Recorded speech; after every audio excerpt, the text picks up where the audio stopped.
Tem um mito do vinho que dizem que tomar uma taça de vinho todos os dias é bom para a saúde, rejuvenescer. E a gente queria fazer o brinde aqui, né? Que é a nossa tradição. E já deixar essa dúvida no ar aí para ver se a gente... Tá certo, se a gente está fazendo certo. E se a gente está fazendo errado, tu pode abrir uma exceção hoje pra gente, né? A gente abre exceção. Então. E como no brinde com vinho se menciona muito saúde, queremos entender se realmente o vinho todos os dias é saúde ou não. Vamos para a individualidade bioquímica? Bora. O que a gente viu, tá? E nessa prescrição? E até eu vou falar uma coisa para vocês. Não tá no script, mas eu vou falar uma coisa para vocês. Eu queria dar os parabéns para vocês por abrirem esse espaço para falar sobre saúde da mulher. Talvez vocês tenham muitas pessoas que, né, na equipe que são mulheres. A maioria. Né? A maioria, 80%. Carrega o time nas costas. Vocês têm muitas clientes mulheres, né? E a gente ter minimamente esse entendimento que as fases de vida da mulher, né, ela vai ter algumas peculiaridades, isso é tão importante. Eu acho que muito para ter um apoio no processo, né, e um respeito. Porque eu sempre digo isso e eu ouço isso todos os dias, né? Gi, eu fazia isso aos 30. Eu disse, amiga, a mulher dos 30 não existe mais. Você é a mulher dos 40, dos 42, dos 45. Esquece, né? Isso serve também para o homem, tá? Mas o que a gente... Vamos falar do vinho, né? Para eu não... Sem mais delongas. O vinho é rico em resveratrol, que é o grande, né? A grande questão de saúde do vinho. Só que a gente sabe que o álcool... E aí a gente não sabe geneticamente, por exemplo, quem é o Lucas. Tá? Vamos falar aqui do Lucas. E daqui a pouco, geneticamente, o Lucas tem lá um gene pro alcoolismo. Tá? E o Lucas começa por incentivo até do profissional de saúde. Bebe um vinho todo dia, Lucas. O Lucas vai beber uma taça. No segundo mês, o Lucas, com aquela taça, ele ativou um gene que estava silenciado. Ele passa a beber 2 taças. No terceiro, no quarto, no quinto mês, o Lucas bebe 1 garrafa de vinho todos os dias quando chega em casa. Então, se de repente a sua taça de vinho, ela permanece uma taça de vinho, você vai ter o efeito do resveratrol e o seu fígado, a sua saúde hepática, está tudo certo? O vinho pode ser um alimento funcional para você. Mas se você perde o controle, e isso é uma percepção que normalmente quando a gente tem gene para vício, a gente não se dá conta. E eu já vi muito paciente, eu já vi, assim, muito mais lá no início da carreira, eu já vi paciente que a esposa chegava e me dizia assim, o cardiologista disse para ele beber 1 taça de vinho para o colesterol bom. E que a gente já sabe hoje que não é a melhor sugestão. Não se fala mais em vinho no consultório. E falo para vocês depois por uma cascata hormonal. O seu Joãozinho começou a beber.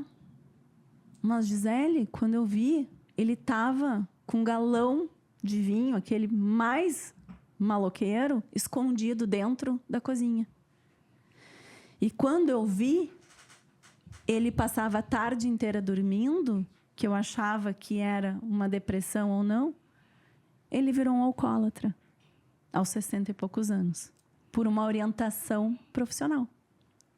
Eu não sei quem é que está na minha frente. E eu não sei se o gene do vício está ali. E se é um alimento que vicia, se é um alimento que a pessoa precisa... para daqui a pouco ter a sensação de prazer, a gente está aqui comemorando. Um brinde. Um brinde ao convite, um agradecimento meu ao convite, está tudo certo. Mas se eu sair daqui pensando nesse vinho e chegar em casa e ter que abrir um vinho, porque eu não vou poder beber muito aqui na frente de vocês, talvez 1-0 pro vinho. E vamos falar da pandemia? O número de alcoolismo na pandemia quadruplicou. Por quê? Porque as pessoas precisavam relaxar. E porque as pessoas, principalmente, voltaram para casa, né? E voltar para casa nem sempre é bom. Para muita gente não é. A correria do dia a dia, muitas vezes, é justificada porque a gente não quer estar dentro de casa também. E as mulheres passaram a beber muito. Muito e muito e muito. Tá? É considerado mais de 2 doses por semana já um consumo excessivo. Tá? E aí, o Lucas fez um olhar aqui. Eu vou ter que rever a minha vida, então, acho. Vamos fazer de conta que eu tô falando só com as mulheres. Vamos falar de hormônio? Vamos. Né? Que é para isso que a gente estuda tanto. Bom, 35 anos mais, 40 anos mais, né? Por que aos 40, por exemplo, aos 35 a gente já tem, falando em mulheres, tá? A gente já tem um declínio, por exemplo, da nossa produção de óvulos, né? Tanto que o melhor momento, se você vai decidir, seria até os 35 anos, ou se você não vai querer ter filho naquele momento, o melhor momento é para congelar óvulos numa mulher, é até os 35 anos. Muita gente faz depois, mas a recomendação da melhor fase ali, né, seria mais cedo ou até ali.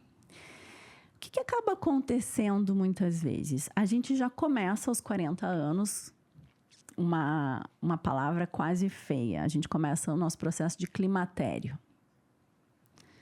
O que é isso? Não sei. Climatério são as primeiras alterações dos hormônios. Tá? Você não está em menopausa e os homens também não estão em andropausa, tá? Mas você começa a produzir hormônios de uma forma não tão efetiva. Você já está com declínio, você já está no processo de envelhecimento. Você já está envelhecendo aos 40 anos. Um pouquinho antes, mas assim, aos 40, toda a parte reprodutiva da mulher está consideravelmente em processo de envelhecimento. Tá? Dá para ter filho? Dá, mas as chances são bem menores, a chance de algumas síndromes são muito maiores, né? O teu óvulo não tem tanta qualidade, enfim.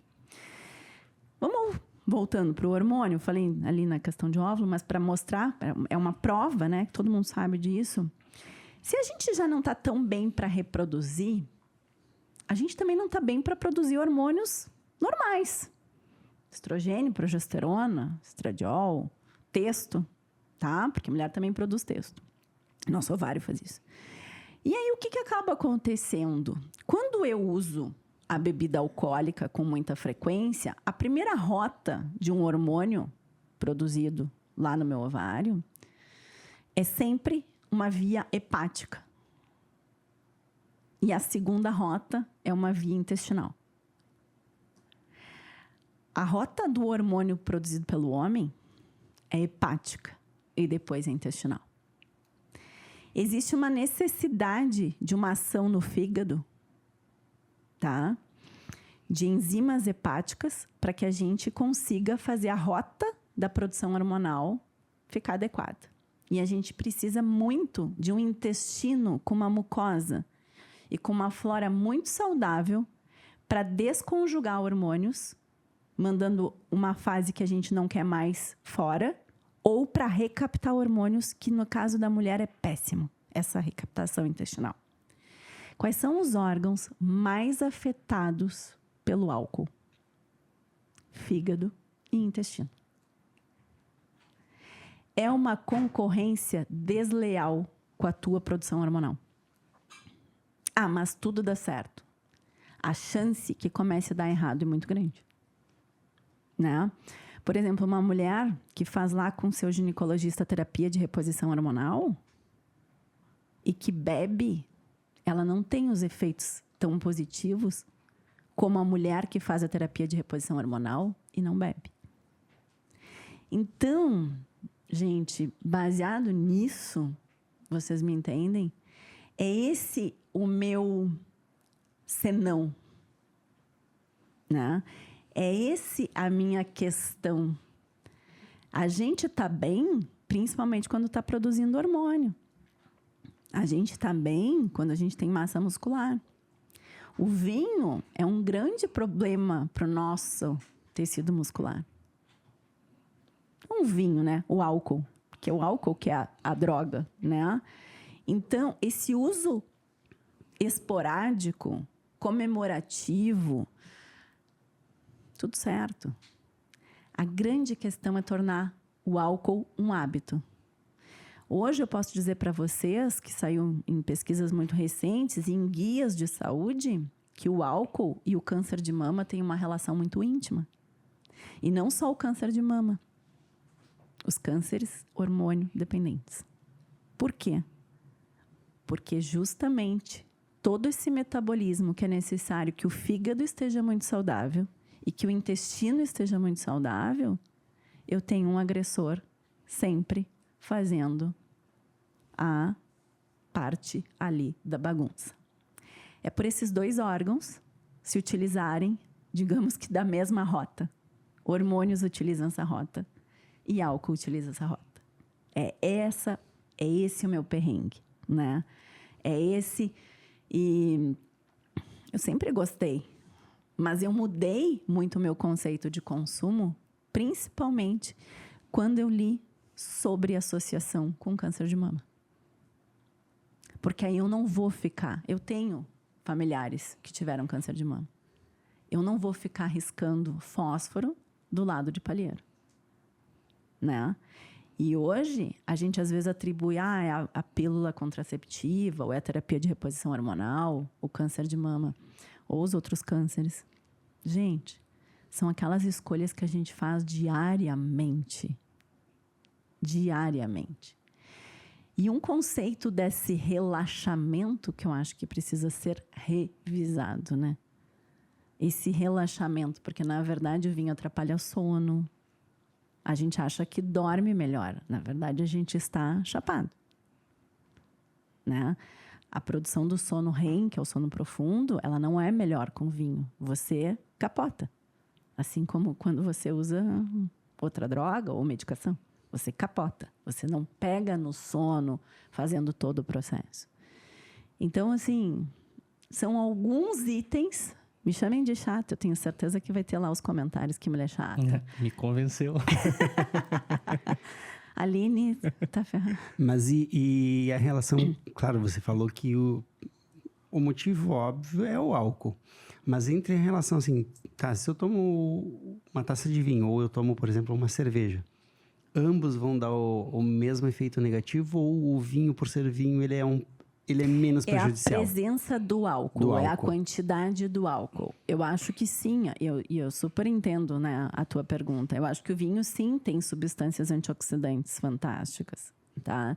Tem o resveratrol, que está na uva, que está na casca da uva. A cerveja não tem isso. A cerveja vai ter muito mais carboidrato, né? Tu vai ficar mais estufado, mais inchado pela quantidade ali de carboidrato. O vinho não tem isso. Ele tem todas as suas propriedades. E o vinho é um alimento lá né?